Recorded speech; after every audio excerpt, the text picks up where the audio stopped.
From the banks of Melbourne's Yarra River on preliminary final weekend. Hello everyone and welcome to our Friday news wrap, and as we've been doing right through the finals, Chris Johnson is here with us to take a look at the weekend's matches. Hey Chris. Hi mate, looking forward to it. 4 teams left. Let's see what happens. This is what it's all about, and of course it begins tonight in Sydney as the Swans play host to Collingwood. It has been a big week, hasn't it, for the Magpies, Chris? That's got to come into play in some way tonight. Look, they've been very good in winning their games that they've played, but backing up, Swans having the rest off, that's going to take a lot of a big travel. They've obviously been on the bus, they've been on a plane, so it's going to take a massive effort for them to get over the line this week. All right, let's talk about the teams. In particular for Collingwood, all the intrigue through the week has been Dawes and Didak. Well, we know in the end that Didak hasn't travelled to play and Dawes has.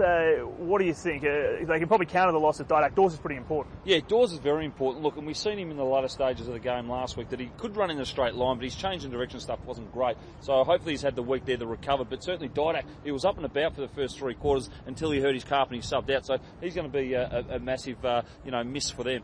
The Swans have lost 11 games in a row against the Magpies. It's a staggering stat. Is that going to have any influence, do you think, just in the minds of the Swans players? Look, I think it's a huge stat, but I think if there's a team to come against something like that, 11 losses against a team, I think it's the Bloods that will stand up, and they'll build that the whole week leading into it, and I think they're a good chance. Pete Ryan from our newsroom actually tells me that Scott Pendlebury has played in every one of those 11 Collingwood wins. Okay, your tip? Yeah, I'd have to go with the Sydney Swans with a week recovery, and and to break that record, 11 games straight from Collingwood and Sydney Swans game, I'd have to go with the Swans. All right, let's turn our attention to Saturday, a twilight preliminary final at the Melbourne Cricket Ground. This is going to be pretty special, I think. Hawthorn taking on Adelaide.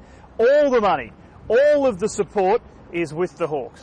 Yeah, my biggest thing here, are the Hawks going to be able to stay with that tag of premiership favourite going into a game that they're going to win? How are they going to cope? It's more mentally. We know they can do it physically, so it's all going to be a mental sort of strategy that they need to play in their own heads and to get over the line.